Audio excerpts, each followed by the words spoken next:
anyone who has this blockchain technically is in possession of links to child pornography. Are you tired of overpaying for your gold, silver, and platinum bullion coins and bars? Then visit sdbullion.com today. SD Bullion was recently named the 177th fastest growing company in the United States by Inc. magazine. This is because they offer the absolute lowest prices in the industry and follow up with over-the-top customer service.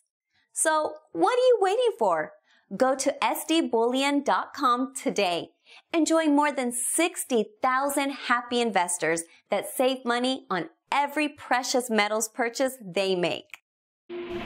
Hey everyone, this is Elijah Johnson with silverdoctors.com, and back with us today is Ann Barnhardt from the former Barnhardt Capital Management and the creator of Barnhardt.biz. Ann, thank you so much for joining us today. Thanks for having me back. It's always a pleasure to be with you. All right. Now, I'd like to start with the topic of blockchain because it was recently announced that possibly Bitcoin could become illegal somehow, and you can explain a little bit about that, how this all works. But like somehow embedded within the blockchain, there are illegal links to child pornography. So how does that all work, and how does that then make Bitcoin possibly where it could be outlawed? Well, I mean, I'm no expert, but my producer on my website, he is an IT guy, and he alerted me to all of this, and the reportage on this is accurate. It's not fake news. Anyone can, well, almost anyone can download the blockchain, and then if you have enough computer savvy, you can go in and actually look at it. And sure enough, it's in there. There are right now many links to child pornography in particular. And are we surprised? Are we surprised? So therefore, everybody who is essentially using Bitcoin, certainly anyone who is mining, who has a copy of the blockchain, on one of their machines, could conceivably be argued by nefarious people who were trying to say persecute people for their political beliefs or public speech against the regime or anything. It's not difficult to envision where this is going. So anyone who has this blockchain technically is in possession of links to child pornography. And I think they've also found somehow, and I don't understand this, not being a tech nerd, but apparently there's also some images somehow in the blockchain. Again, I don't understand that. When I saw this, when that was sent to me, I wasn't surprised at all. In fact, it makes pretty much perfect sense that when you're talking about something like the blockchain, a string of data, a string of information that the whole thing is contingent upon, that then what you could do is use that a vector of essentially criminalizing everyone. Now, we all know that, in our culture and in our society that we're all felons. There's a really good website out there. I can't remember what it's called, if it's 5 a day or 7 a day or something like that. And it's just somebody, going through the U.S. code and demonstrating how pretty much every single person in the United States commits, according to the U.S. code, commits something like 5 felonies a day. And this is nothing new, because as a culture and as a society descends, and this is kind of counterintuitive, the further away you get from God, the more immoral a society becomes, the larger the code of law becomes, because that's what tyrannies do. They want to just get it to where everyone is potentially or can be selected or chosen at any time to be designated a felon. And this is an old tactic. So it's absolutely no surprise that the Bitcoin blockchain and all of the other crypto blockchains would then have something like this going on. Now the question is this is it putting the child pornography into the blockchain? is that simply actual users and traders in child pornography just trying to use this blockchain as their means of communicating with each other in a clandestine way? Or is it, in fact, nefarious actors inserting this in, and even state-sponsored actors, whatever, inserting this in to, in fact, make everyone, quote unquote, not just guilty of a felony, but guilty of one of the most heinous felonies that there really is in the world, the sexual slavery of children and trading in that? Is it a combination of the two? I don't suppose that's the most important question, but I think what it does speak to, and I know not a lot of your listeners are involved in these cryptocurrencies, and I've been warning about them since the beginning. First of all, because the thing that occurred to me is this simply doesn't make any sense, because what happens when the electricity goes out? What happens when the lights go out? What happens when just the internet goes out? What the hell good is having this, or having, assets stored in this, using this medium, if you can't get out? I remember dealing with something like this in my days as a futures broker. What good is having, for example, a pork belly contract that you've bought weeks or months ago at a price significantly lower than where it is now? It's showing an open profit on your equity run. But what the hell good is that position if you can't get out? If there's no way to liquidate that position without, the criminals in Chicago in the pork belly pit sliding you all the way back down and taking all of your paper profit away? What the hell good is having a stop loss on a position if, the market will not honor, will not elect, and that happened to me in the silver market in the great silver debacle of May of 2011. I had people who were long silver and were very disciplined and had stop losses underneath the market. And when that great manipulated event of May of 2011 happened, and the market sold off, it went through their stop loss price, I call down to the floor and say, can I please have my fill? Because as we all know, a stop loss means that when your price is touched, your order converts into immediately a market order, and so you're owed a fill. And then of course they called back to me and said, well, the broker elected not to execute your stop. Well, this is criminal. What the hell good is having a stop loss order if the rules of the game are not going to be observed? If there's no liquidity, if you're trying to sell and there's no bid, if you're trying to buy and there's no offer, what good are any of these things? And it's kind of the same obvious problem with the cryptos. And now we have this extra added layer of this nefarious activity. All right, at what point are we going to look at this and say, look, this is a proof set. This is a direct proof set of what we've been saying about how all money, all currencies, all of these things are truly related and are contingent upon the underlying morality of the people who are backing said currency and, the culture in general. So it's almost like, what you say to a little kid and say, this is why we can't have nice things. This is why we can't do things like this in this culture, because the culture is so spectacularly corrupt that the second you set up anything like this and provide, obviously this is a massive string of data that's, publicly available with conceivably anonymity as to who is putting what into this blockchain. The anonymity is what we're looking at here.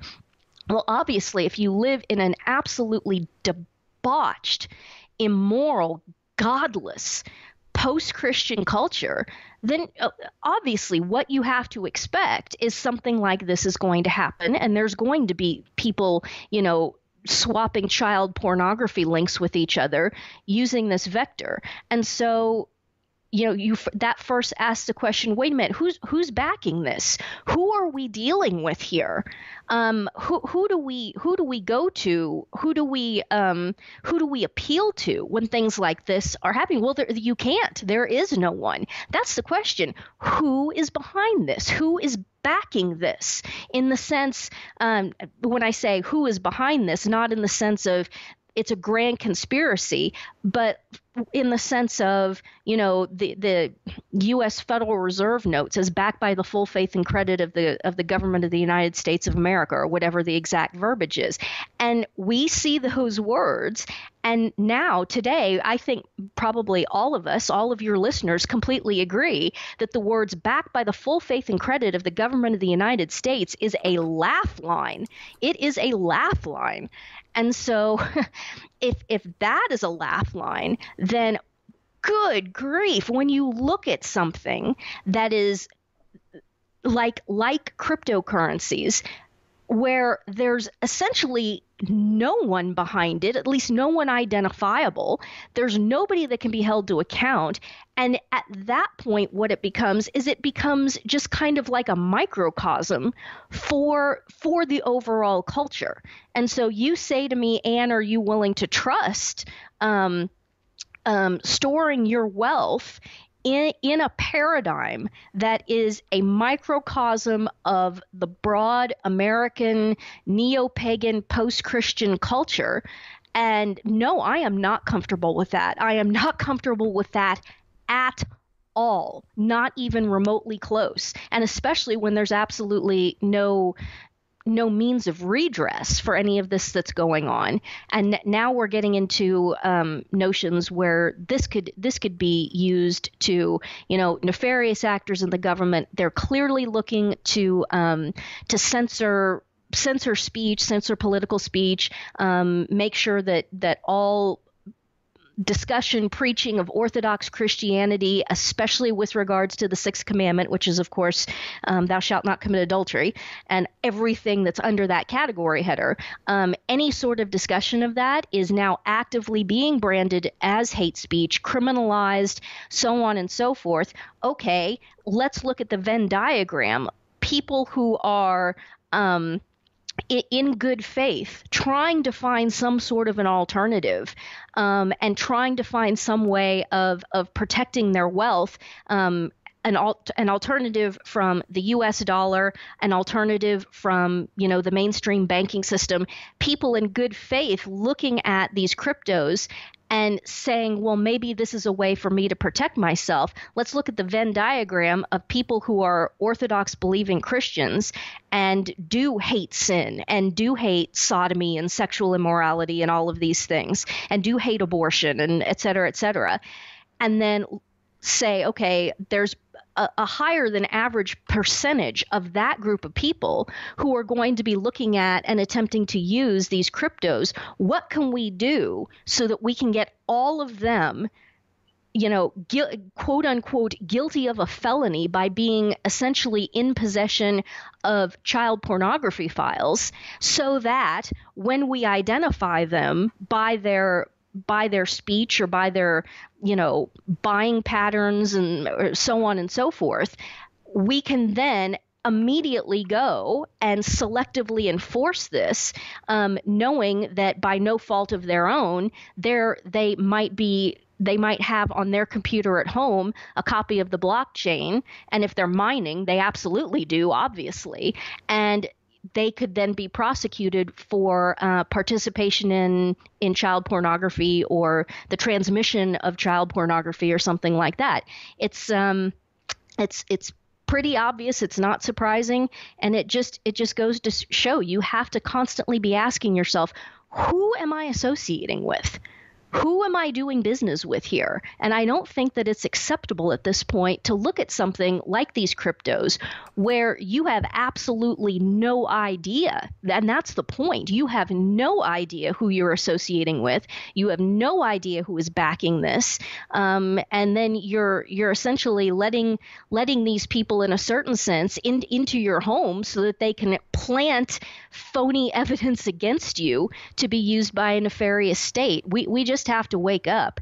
And I hope a lot of people that were in cryptos and that were in Bitcoin were able to salvage, if not maybe even come out ahead. And hey, if you came out ahead on it, God bless you. I'm very happy for you. Thanks be to God.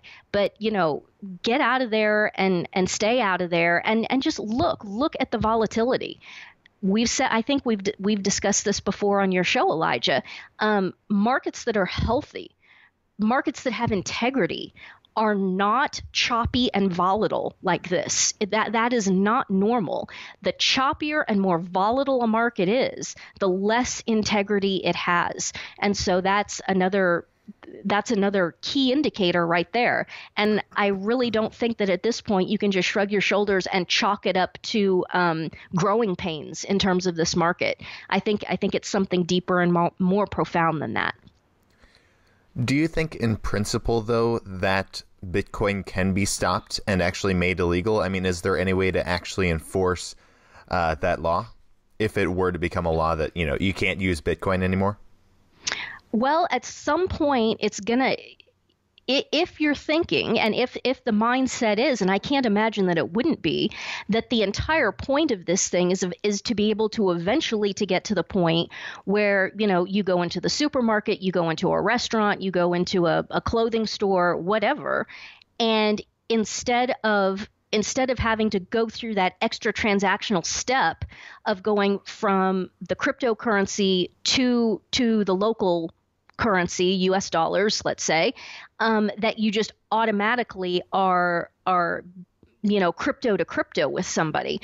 I think that's what's the point of it if that's not the eventual goal that they want to get to, you see? So I think that as long as you have to have that interstitial step of converting to the local currency, that yes, it can be, because wasn't it South Korea? Hasn't South Korea come out and said, we're not going to sanction any transactions here in the Korean, what's the Korean won? It's a yuan too, I think.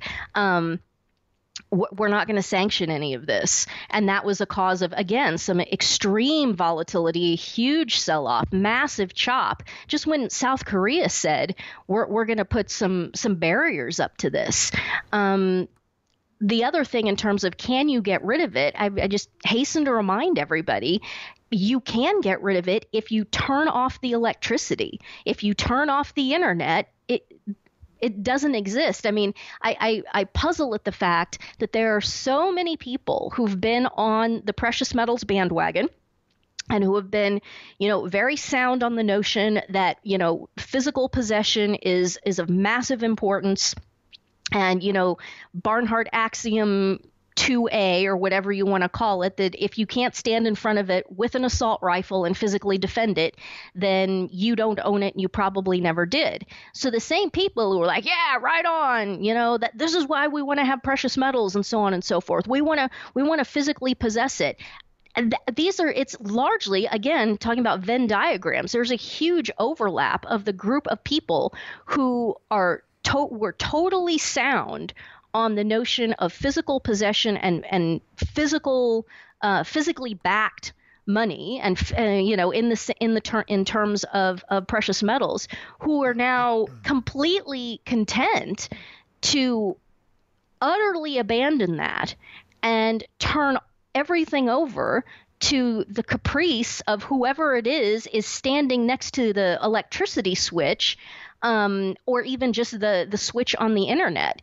Talk about not having possession of something. I mean, at least I can go get my purse and I can whip out some $100 bills. I've got something. If they want to take away this crypto thing, I mean, there's there's literally nothing you can do. Nothing. It's even more precarious far more precarious than Federal Reserve notes. Now, moving on here, the other topic I'd like to discuss today is the stock market. Now, it seems like we might be seeing a reversal here starting, this January when we saw the correction, and now it went even lower. What is your perspective on the current state of the stock market? Are we in a reversal here? Are we in a downtrend? Well, I mean, it's even relative, good grief. I'm only 41 years old. And so when I got into the business in 97, things have changed so much. And with regards to the stock market, I think there's been even more change in the stock side of things than there has been, on the futures and commodity side, because up until 10, 15 years ago, I guess now, most of the liquidity in the stock market was actual human beings.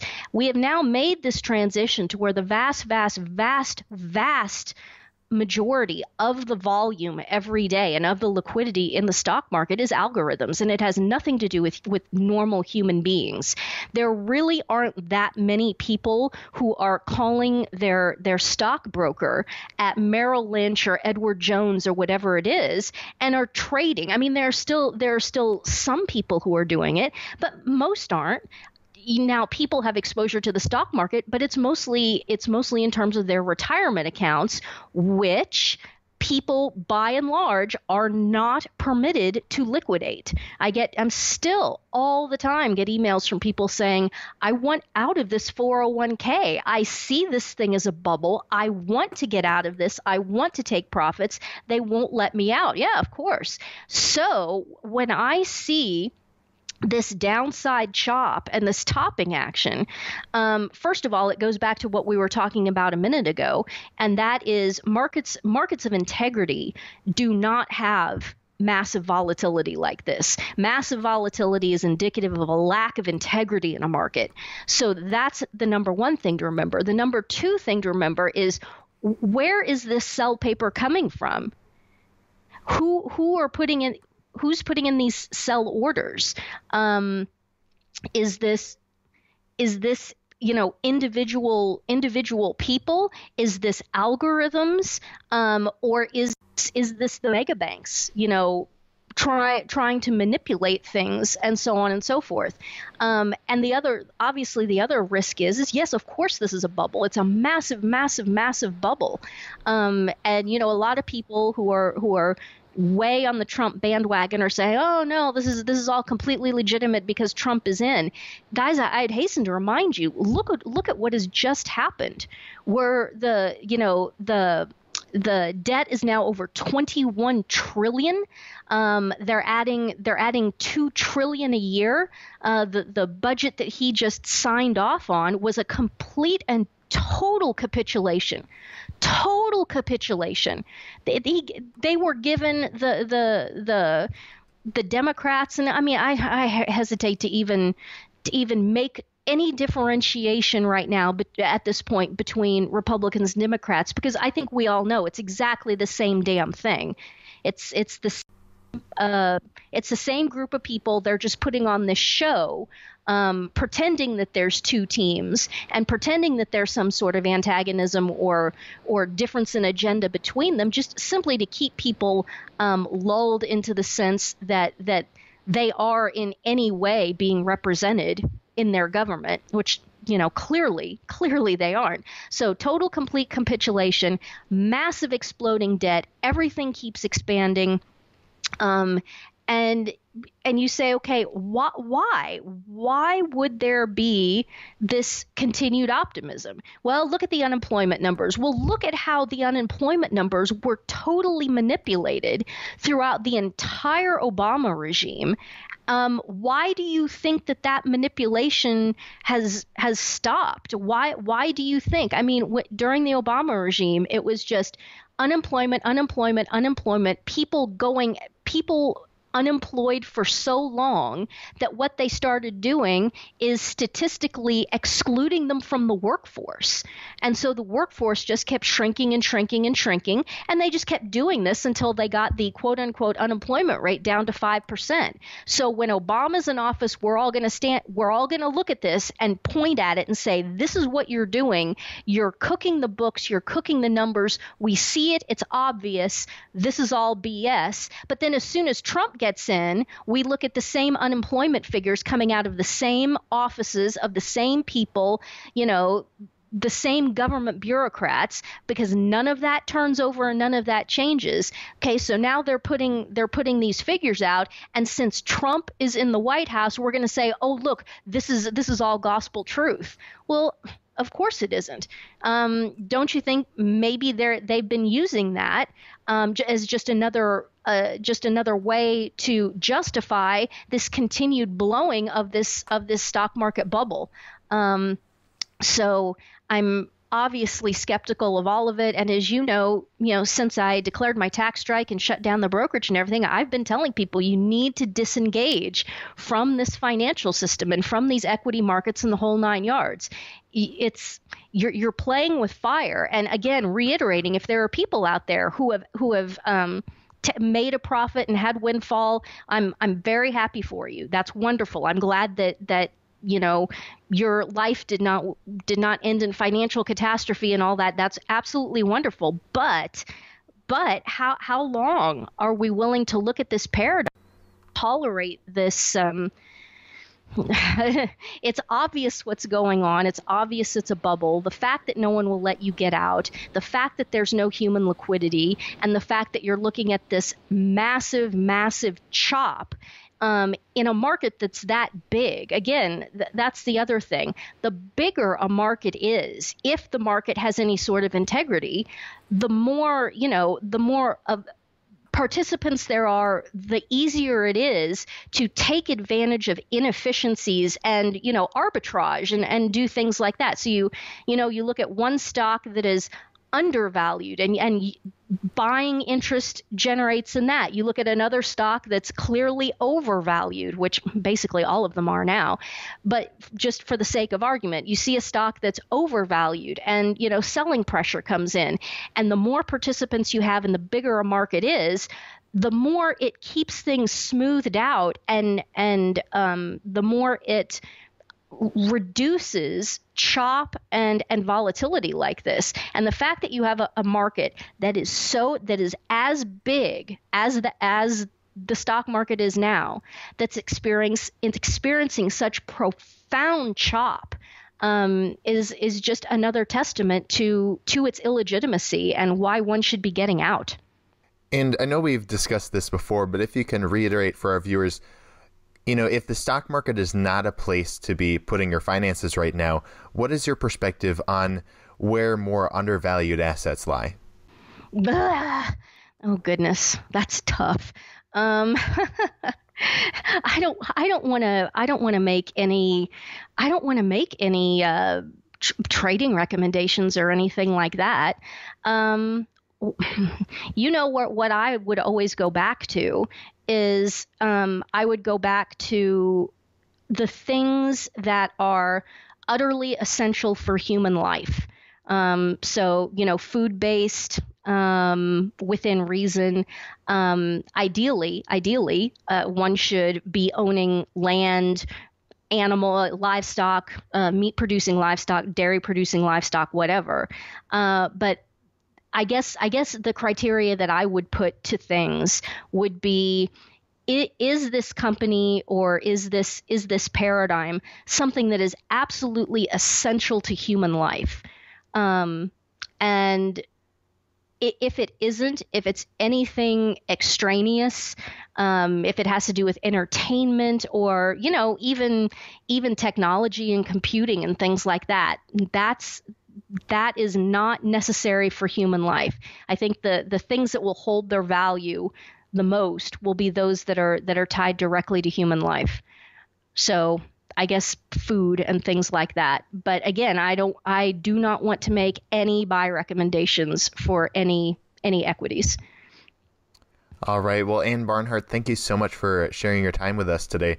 Before we let you go, did you want to share with the viewers any last thoughts you had and where they can find you online? Well, sure. As always, I'm at www.barnhardt, BARNHARDT.biz.